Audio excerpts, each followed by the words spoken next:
Hey everyone, and welcome back to another Two Tamers Talk. It's a special one, but I guess you may not be predicting. James is back in the house. Why, hello everyone. James, welcome back. I am back. Yeah, By unpopular demand. That's right. You all know James from Mastemon, the original Mastemon list on the channel, as well as the Royal Knights list. Yes. A couple of favorites around here. James, welcome back. How are you doing? Thank you. I've been really good. Been keeping busy. I moved a little while ago, so I've been just working away at some careers and continuously playing Digimon, playing One Piece. Yeah, enjoying my time. The timeline for the loyal fans will remember there was a portion where Wayward City Games, our local, was not open. And kind of coinciding with that timeline, right when the shop reopened up at the new location, James moved to California. And so that was sort of it was like the joy of having our locals back, but then one of the regulars leaving. But you're back, coming to visit, and we're so glad to have you for the podcast. Yeah, it's been really great coming back. Feels like familiar territory, and it feels like family. Yeah, I was telling Jesse, I was like, this is like one of the old locals, a lot of old faces. Yeah, it was really good. But before we get into anything, to the fans, we need you to jump on the Instagram. Jesse's putting a link somewhere on the screen here. Digital_gate_studios. Behind the scenes content, a lot more stuff coming with that. So please give it a follow. And while you're there, you'll see references to the Wayward City Games Instagram. Go follow them too to see everything that goes on around the area. And with that, we've got speaking of Wayward City Games, we had the locals. Yeah. So how did locals go today? It went really well. I was super happy to be back in the shop. It was great seeing everyone's familiar face, and everyone was so welcoming. And like everybody says this, but like I'm telling you guys, like Wayward's community is by far my favorite. Like everybody is so much fun, and it's like seeing family really. And it was great. And personally, I did pretty okay. I got top 3.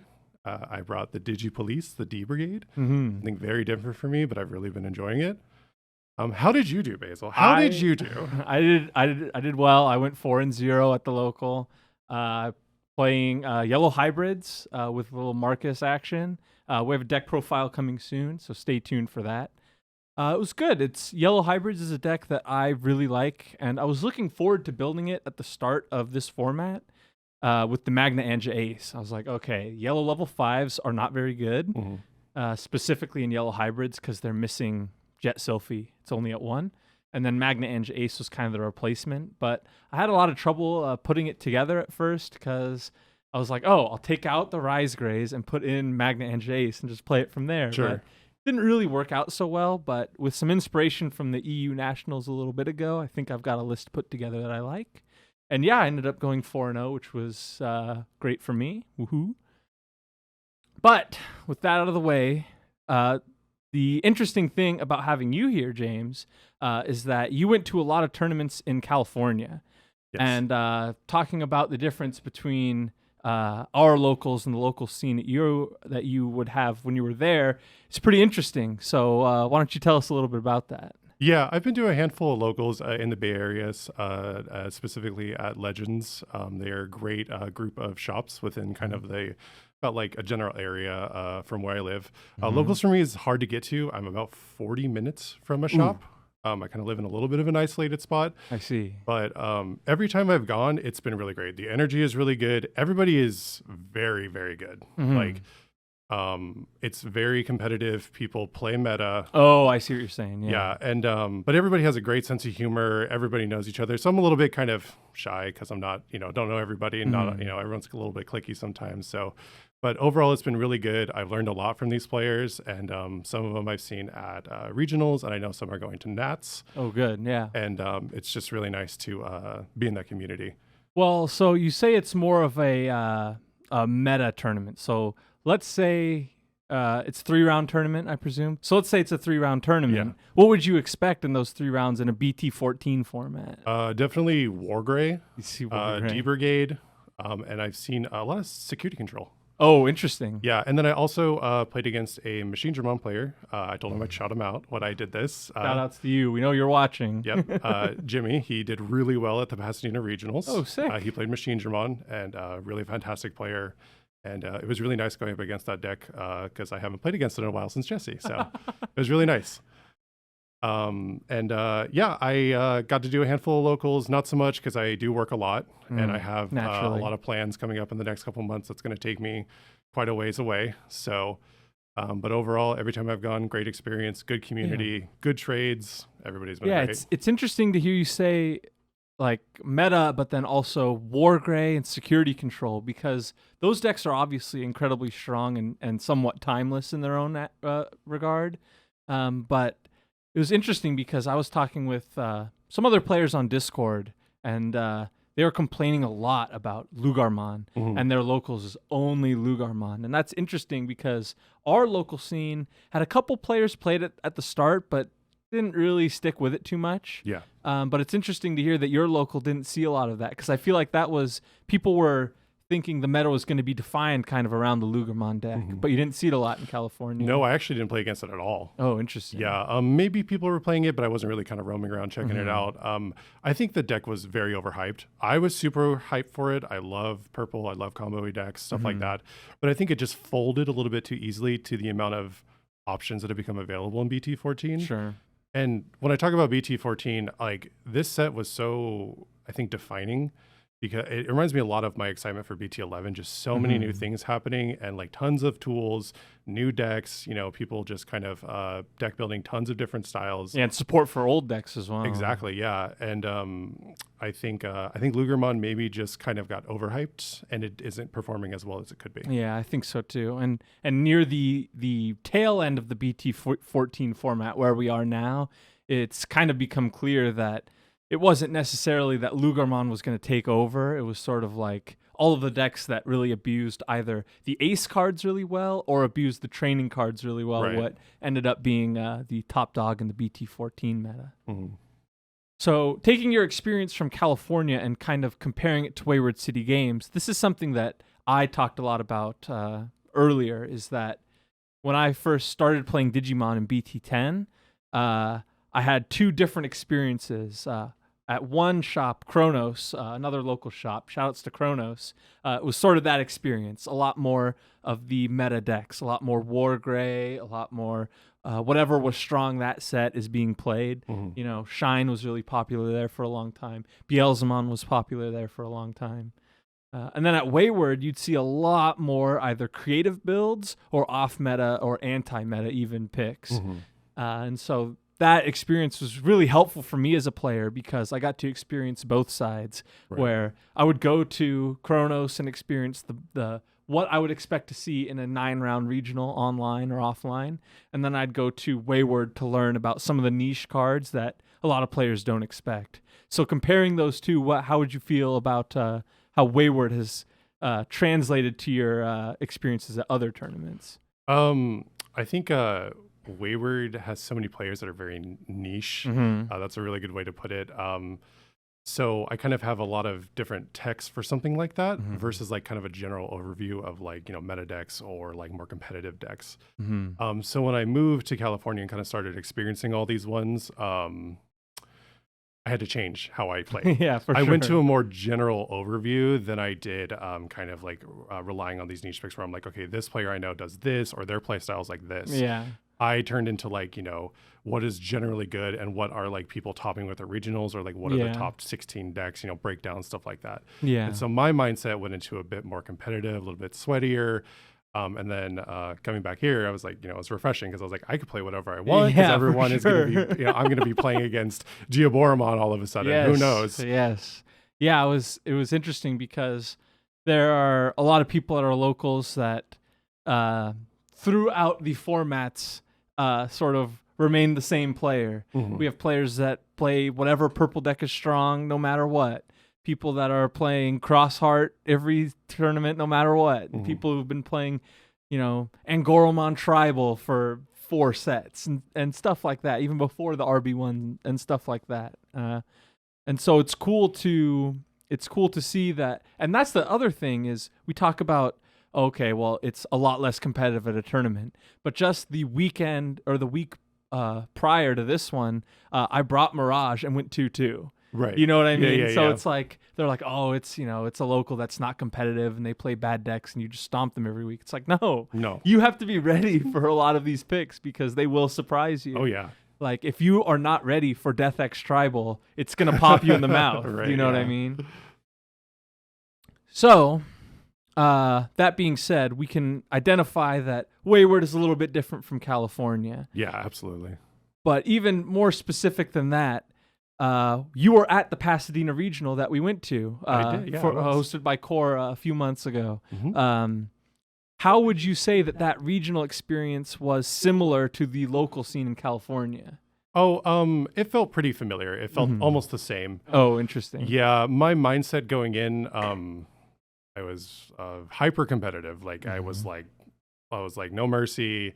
I'm trying to win, kind of sweating, and I think I maybe psyched myself out a little bit. Oh, because I was interesting. I'm very hypercritical of myself. Oh, And so when I would have bad plays or I'd kind of misplay, I'd be like, okay, well that's my fault. And like if I'm going to be playing like this, then I deserve the result. I deserve it. Yeah. Hate that. Overall, the experience is very nice. My limit is about 5 rounds. Oh, your brain explodes. Overall, before I start getting a headache, and I'm ready to call it quits. Yeah, I need some caffeine and maybe a licorice or something. But it was a great tournament. I really enjoyed it. A good experience. Everybody should do it in person and online.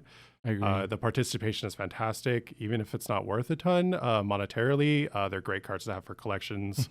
You get that event pack Hellscythe and you're sitting pretty, you know what I mean? Yeah, and I'm really looking forward to Nats in a couple weeks. Yep. I am excited for everybody in that, and everything's looking really cool. But everybody boo this man. He is not playing Digimon at Nationals. I am not. He's playing One Piece. I will be in the One Piece Nats. I will. One of the 7,000 people in the One Piece tournament. Yeah, but when I hit top 64, then it'll all be worth it. You see him at top table. We don't have a lot to say about Nats at the moment. If you watched the last week's episode with Justin, we talked a little bit about it. We're gonna keep this one a little bit close to our chest because we're making a killer run at that tournament. So we'll update you after Nationals. But there is another unique reason to have you on today, James. Yes. What is happening to you in the near future? So I applied a few months ago to a international teaching program, which I was accepted into recently, and I will be moving very east to Japan. Amazing. I'll be moving in a few months. Where the BT16 format Yep. resides. Absolutely.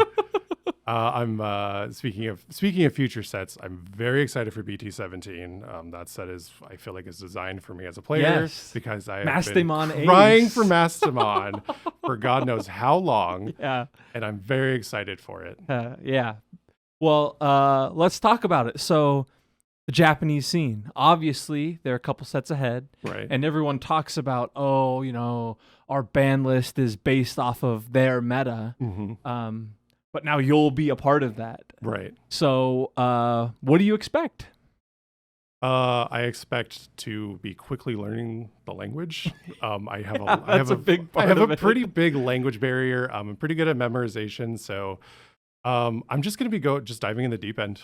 I've done it with both Digimon and One Piece, where I just go and try it out. Yeah. I follow some social media people, like YouTubers and stuff, who talk about the Japanese format, and I have ever since I started playing. So I'm just kind of researching that. I don't have anything defined yet because the onboarding process for my career is really intense. Oh, I can imagine. So it's kind of going to be on the back burner for me for a little bit, but I'll keep you guys course. updated about what's going on and what I experience and stuff like for that. sure. So you've got your onboarding process. Let's say it takes however many months, and now you're jumping in straight into, let's say it's probably still BT16 at that point. What do you bring into your first local?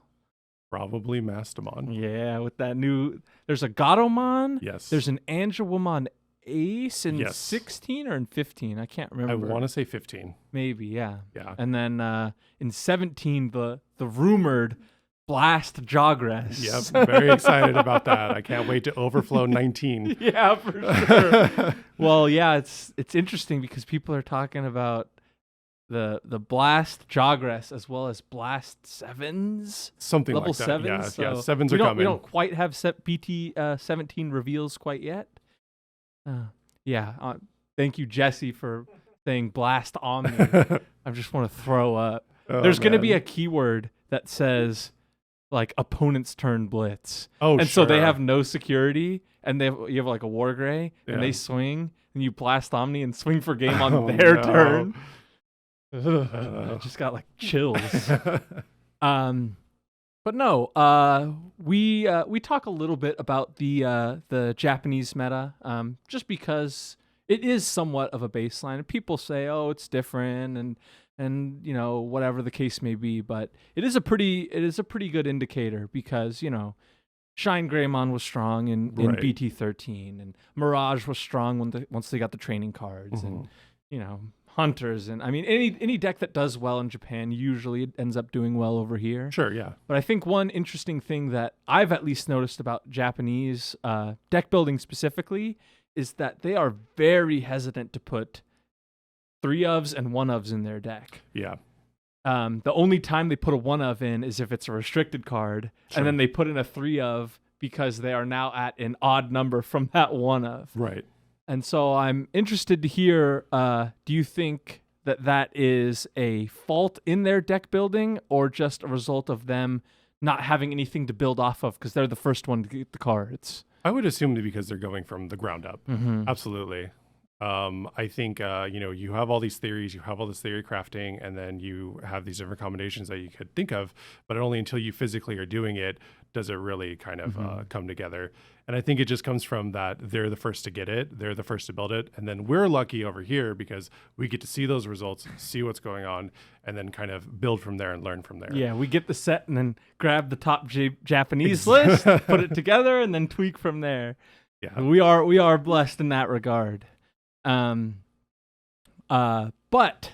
the other thing I wanted to talk about in regards to the Japanese scene is, do you think you're going to be entering large regionals once you're in Japan, or do you think you're just going to stick to the local scene? I'm going to do both. I think after my experience in Pasadena, it's definitely something that I can do. And I'll definitely bigger. I also want to participate more online with both Digimon and One Piece.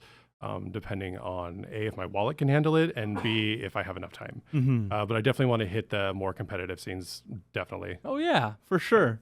That's awesome.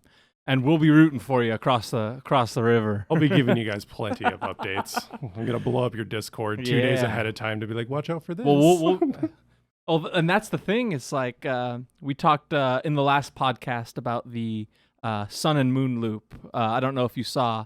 English finally has a restricted announcement for the English game. So Promo Zubamon is restricted from the Sayo and Co. is restricted from the Promo Zubamon, the Keenan, and the Matt. Thank you, Bandai. Smart very move. much. Very good move. But decks like those pop up first in Japan, of course. If you're a fan of the channel, you know that I love the Mervamon Crossheart build, as well as the Promo Blackwar Greymon OTK build. Those originated in Japan. Yep. And so it'll be interesting to have someone with their finger on the pulse of the true innovators in the Japanese meta. Yeah, I'll definitely be following suit with a lot of that, I believe. I personally am not the most creative deck builder. I do enjoy deck building, but I do also know that it is not my strong suit. So I do follow the people who do it very well, and then my success as a player is executing it. And sort of the fine tuning. Right, yeah. Or doing some list and then going completely polar opposite with it. Who knows? I don't know. That's It right. depends. Well, it'll be interesting again having those cards so early. So we'll keep following you. Yeah. Well, James, it's your first ever card of the week. The card of the week. Do you want to lead us off? Absolutely. And I'm sure Jesse has a wonderful attune to this card. It's Brigadramon. The level 6 Brigadramon. The D Brigade. My wonderful present recently from Jesse. It will be with me forever. Jesse Jesse pulled it out of his participation pack and tore. Jesse has this weird vendetta against the D Brigade and D Police strategy. He's yelling it sucks. Maybe you can hear him or not. But he's like, oh, it only does one thing. It's like, yeah, but it does it well. It does it very well. Out of the new kind of BT14, I wasn't exactly sure of what I wanted to play. I have Wargrey built, and I was going to update Wargrey, and it's great to play it, but I burned myself out because of regionals. Oh, yeah. And so I couldn't decide. I had Lugermon built, and then I also built D Brigade, and that was kind of on offhand. And then I saw the Rookie Rush strategy, and I was like, that's not really my play style. But then the level 6 dropped. Yeah. It just does everything for me. It does everything I want, and it sticks. Yeah, it's very hard to out. When you have the right inheritables and you have the good stack, it sticks, and it plays everything. And you get screwed by Crimson Blaze and can't play by effects. Every whatever. deck has a counter. But what's great about this level 6 is that it takes care of that stuff. It'll pop all the floodgates that stop that. Yep. It'll then play 3 cards from the top of your deck, and then you get to play more off of whatever you get. Yeah, if they don't out of that first turn, they're in a world of hurt. Yeah, so it's just really fun because it's great, and I get to flood the board. Even though, shout out to Justin today, when we were playing at locals, I think I had 15 Digimon out, and I couldn't get past the wall. Yeah, of the Magna X. Jesse is pulling up the picture as we speak from the local scene. It was an army of Commandramons versus one Magnamon X. It was wonderful. And you just ran out of DCD bombs. And, Yep. and it was just looking at you until you teched out. And then I folded. But Basil, as the winner of this week, yet again, I was blessed to have a victory today, and I was gonna make my card Magnamon X because I did want to shout out Justin. So I'm glad you brought that up because the actual card I wanted to make my card of the week was Shining Blast, the BT12 Shine Greymon option. It's interesting because when I was working on this Yellow Hybrids list, Yellow Hybrids as a deck is one that can reach an insane memory count at the start of your turn, but it takes some turns to get there. Sure. And Yellow obviously has some great options and great Tamers, but it only has the 8 level 4 hybrids and then the 1 level 5. Right. So it struggles in that aspect. So finding a way to get damage while clearing the board was pretty tricky. So Shining Blast is a card that plays a Marcus and then kills a wide board because it doesn't count Marcuses on the field for DP minus. It counts yellow or red Tamers. So it counts your TKs, it counts your Tyankaris, and stuff like that. And so that was a card that really, I think, tied that deck together to not only control the board well, but also set up for more offense on your following turn. And so Shining Blast, not Final Shining Blast, the 5-cost Shining Blast is a card that I have really come to enjoy in the Yellow Hybrid strategy. And I feel like DP reduction is a very strong form of removal because not even Inheritables and D Brigade can take care of it, nor can even Wargrey. Yes. So I think it's one of the better and kind of least it's the least protected against. Yeah. Sort of removal in the game. And so taking full advantage of that in the Yellow Hybrids to my success today. Well, that's going to do it for us today. Thank you all so much for watching. And James, thanks for coming down. Yeah, thank you. It was really great coming back. I'm really excited to give you guys updates about what's going on and maybe try to reach out. Yeah, we might get some vlog content coming in the future. Yep. But thank you all so much for watching. If you've made it this far, don't forget to like, comment, and subscribe. We've got a bunch more deck profiles coming, especially once we get into that EX5 format. That's gonna be so exciting. thank you, James, for coming, and we'll see you in the next one. Thank you, guys.